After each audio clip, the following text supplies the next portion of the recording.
Verbal order सुनाया गया है जी चलान के हवाले से आज, जिसमें मोहतरम जज साहब ने बताया कि 363 जो किडनैपिंग 700 सज़ा है, 364 जो 14 साल से कम उम्र की बच्ची को बदफेली की नीयत से अगवा करना जिसमें 14 साल सज़ा हो सकती है, 368 उन लोगों पे लागू होती है जो कि किडनैप या अगवाशुदा बच्ची को मज़ीद छुपाने में या जानते हुए कि वो अगवाशुदा हैं मुलज़िमों का साथ दें, उनको भी उतनी सज़ा मिलती है जितनी 363 या 364 के मुलज़िमों को मिलेगी। फिर 34 PPC 34 तब होती है जब एक से ज़ायद लोग कोई जुर्म कर रहे हों और उनकी नीयत एक ही हो, तो उस पर सेक्शन 34 लगाया जाता है। इसके अलावा जो है सेक्शन 3 और 4 है Sindh child marriage restraint act का, जिसमें सेक्शन 3 के तहत वो इंसान जो कि शादी करता है और सेक्शन 4 के तहत वो लोग जो इसमें सहूलतकार बनते हैं। फिर इसके अलावा सेक्शन 3(2) है ट्रैफिकिंग एक्ट का, जो कि किसी बच्ची या औरत को ट्रैफिक करना कमर्शियल सेक्स पर्पस के लिए या जबरी मुशक्क़त के लिए, उसकी दफ़ा लगती है। और फिर 4B जो है, हम दोबारा से कर लेते हैं अगर लाइव नहीं आ रहा कोई तो कर लें कंटिन्यू। सही सेक्शन 3 जैसे कि मैं कह रहा था ट्रैफिकिंग का, जिसमें अगर एक बच्ची या औरत को ट्रैफिक किया जाए तो उसमें 10 साल सज़ा है। और सेक्शन 4B एग्रीवेटेड ट्रैफिकिंग, उस पर भी चालान मंजूर किया गया है। जब 2 से ज़ायद लोग किसी को ट्रैफिक कर रहे हों तो उसे एग्रीवेटेड ट्रैफिकिंग कहा जाता है, और उसको कहा जाता है कि एक ऑर्गेनाइज्ड क्रिमिनल ग्रुप ने ट्रैफिकिंग की है। ये बहुत बार कहा गया कि जी गैंग कहाँ है, गैंग कहाँ है।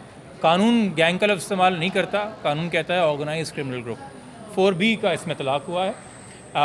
ये दफ़ात इसमें लगी हैं। फ़िलहाल 375 जो ज़िना रेप के हवाले से दफ़ा थी, सिर्फ वो है जिसका इतलाक़ अभी नहीं किया गया, मगर अभी MLO की जो दरख्वास्त उस पर भी फ़ैसला आना बाकी है। हो सकता है उस पर कोई फ़ैसला आने के बाद हमें ज़्यादा सिचुएशन क्लियर हो, बट जो रीज़निंग है चलान के ऑर्डर की वो कल मुतवक्को है। आज चूँकि आखिर वक्त तक जब तक जज साहब बैठे हुए थे और बड़ी पेशेंट उन्होंने, मैं हमेशा तारीफ़ करता हूँ जज साहब की कि बड़ी तसल्ली से ये सुनते हैं, किसी फ़रीक को ये शिकायत नहीं होती कि हमारा मौक़िफ़ नहीं सुना गया। तो बेल की दरख्वास्त चल रही थी तो चलान उन्होंने वर्बली और सुना दिया। उसके बाद बेल की जो आज दरख्वास्त थी, मुल्ज़िम के जो दलाइल हैं वो मुल्ज़िम के वकील आपको बेहतर देंगे। हम अपने दलाइल के हवाले से आपसे बात करेंगे कि सबसे पहले तो हमने सुप्रीम कोर्ट, फेडरल शरीयत कोर्ट की और हाई कोर्ट के फ़ैसलों की रोशनी में ये वाज़े किया कि बच्ची जो 16 साल से कम हो उसकी स्टेटमेंट इममटीरियल होती है। उसका अपने ख़ुद से कहना कि मैं अपनी मर्ज़ी से कही थी, या इवन यहाँ तक फ़ैसले हैं कि जहाँ उन्होंने अगवाकार को कहा कि मुझे ले चलो अपने साथ, तब भी अगवाकार की गलती है जो कि बच्ची कम सिन है। ये फ़ैसले रखे गए। उसके अलावा ये फ़ैसले हमने जज साहब के सामने रखे कि इस्लाम के अंदर फेडरल शरीयत कोर्ट का मुफ्ती तकी उस्मानी साहब का फ़ैसला है 5 रुकनी बेंच का कि इस्लाम में शादी कोई खुफिया चीज़ नहीं है।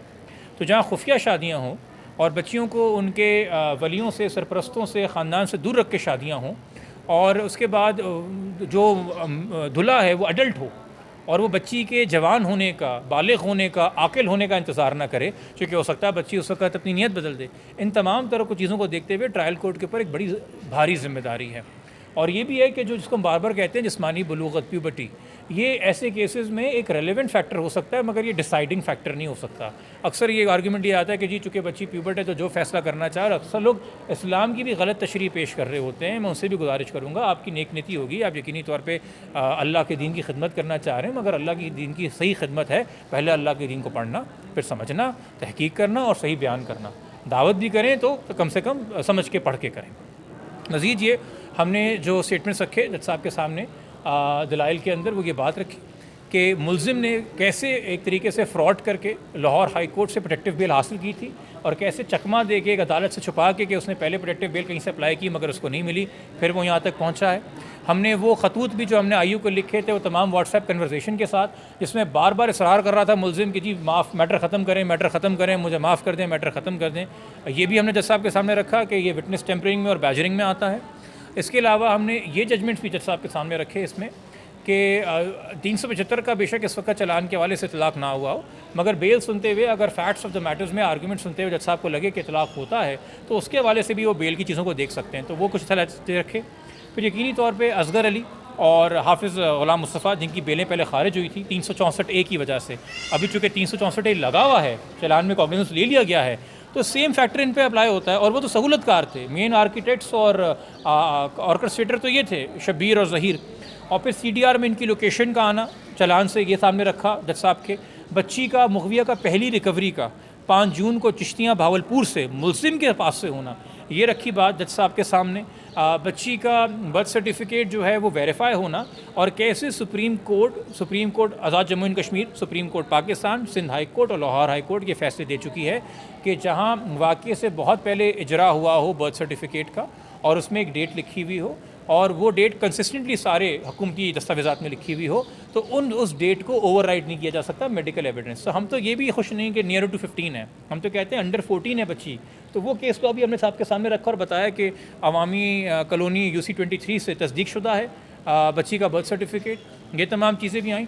और फिर हमने जज साहब के सामने जो CDR हमें हासिल हुई थी, एक नक्शा उस हवाले से रखा कि कैसे ये पूरी जर्नी हुई है पंजाब से लेके कराची, और फिर बच्ची को वापस ले जाया गया है। और काफ़ी लंबे दलाइल थे, तो हो सकता है कुछ 1-2 पॉइंट्स मेरे जहन से भी निकल रहे हों, बट जज साहब ने पूरी बात मुकम्मल सुनी है, मुलजिम की बात भी मुकम्मल सुनी है। इंसाफ हमारी अदालतों में एक फेयर हेयरिंग है, उसके बाद जो फ़ैसला करेंगे वो हर जज साहब आज़ाद हैं कि कानून की रोशनी में अपनी अक्ल के हिसाब से फ़ैसला करें। अगर किसी को ग्रीवेंस होगी, वो हम हो या मुलजिम की साइड हो, तो हम हाई कोर्ट जाएंगे। हमें अदालतों के ऊपर बेजा तनकीद नहीं करनी चाहिए। अदालतों का काम है फ़रीक़ों को सुने, अपना फ़ैसला करे और फिर हम उसको हायर अपीलेट फोरम में ले जा सकते हैं। MLO की दरख्वास्त भी थी, बड़ी लंबी जरा हम तो कर चुके थे अपनी, और उनकी जरा चल रही थी जो कि आज भी चलनी थी। वो MLO की जरा कल 12 बजे है दोबारा से, और जो 164 की इन्होंने दरख्वास्त दी है, मगर कल 11 बजे का वक्त रखा है जज साहब ने अनाउंस करने के लिए बेल का ऑर्डर, कि बेल खारिज की जा रही है, बेल दी जा रही है। हमने तो रिक्वेस्ट की थी कि आज ही अनाउंस कर दें, चूँकि हमें ख़तरा है कि मुलजिम कहीं फ़रार ना हो जाए, कल शायद अदालत ही ना आए। बट चूँकि जज साहब ने बेहतर समझा कि हम कल करेंगे, और आयु की ज़िम्मेदारी और बाकी की ज़िम्मेदारी मुलजिमों की खुद ज़िम्मेदारी, उन्होंने पेश होना है वो बुरी ज़मानत में, तो उम्मीद है कि वो पेश होंगे। और फिर जो भी फ़ैसला हो, कोई ग्रीवेंस होगा तो आप हायर फोरम पे जा सकते हैं। मैं इस हवाले से ज़्यादा कोई जुडिशल प्रोसीडिंग की बात करना बेहतर नहीं समझूंगा।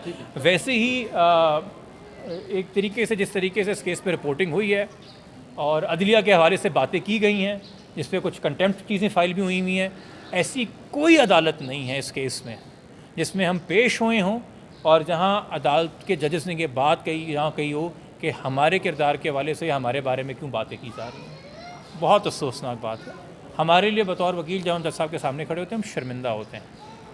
तो मैं अगेन उन सहाफ़ियों का शुक्रगुज़ार हूँ जो कोर्ट रिपोर्टर जानते हैं क्या होता है और कैसे सब जुडिस प्रोसीडिंग्स को रिपोर्ट किया जाता है, और जो सीख रहे हैं, सीखने के अमल में उनके लिए हिदायत की और सीखने की दुआ है, ये कर सकते हैं। सर इतलात थी कि जज साहब ने भी इज़हार किया इस बात का कि सोशल मीडिया के ऊपर उनको भी तनकीद का निशाना बनाया जाता है। मैंने आपसे ये कहा कि इस केस में कोई भी ऐसे जज साहब नहीं हैं जिनके पास किसी न किसी सूरत में ये केस आया हो और उन्होंने ये ऑब्जर्वेशन ना दी हो, क्योंकि इस तरह की जब आप बातें करेंगे और प्रेशर में लेने की कोशिश करेंगे अदलिया को, जो कि बहुत ही गलत मायूब बात है। देखिए, पुलिस की हमाकतें दिखाना, पुलिस का कोई करप्शन दिखाना मीडिया तक वो एक और बात है। वो एक पब्लिक सर्वेंट है, वो एग्जीक्यूटिव के अंदर आते हैं। जुडिशरी एक सेपरेट विंग है और जुडिशरी की इंटेग्रिटी ही सब कुछ है। अदालत पे भरोसा है, इसलिए तो हम सारे घंटों घंटों आर्ग्यू कर रहे हैं। लोग अपनी ज़िंदगी मौत के फैसले लेके एक आदमी, अनजान आदमी के सामने बैठे हुए हैं ना, किसी के सगे तो नहीं है जज साहब, कोई भी जज साहब इस बिल्डिंग में हो, क्यों बैठे? क्योंकि तकद्दुस है, वक़ार है इन इदारों का, इन जज साहिबान का, वो हमने बरकरार रखना है।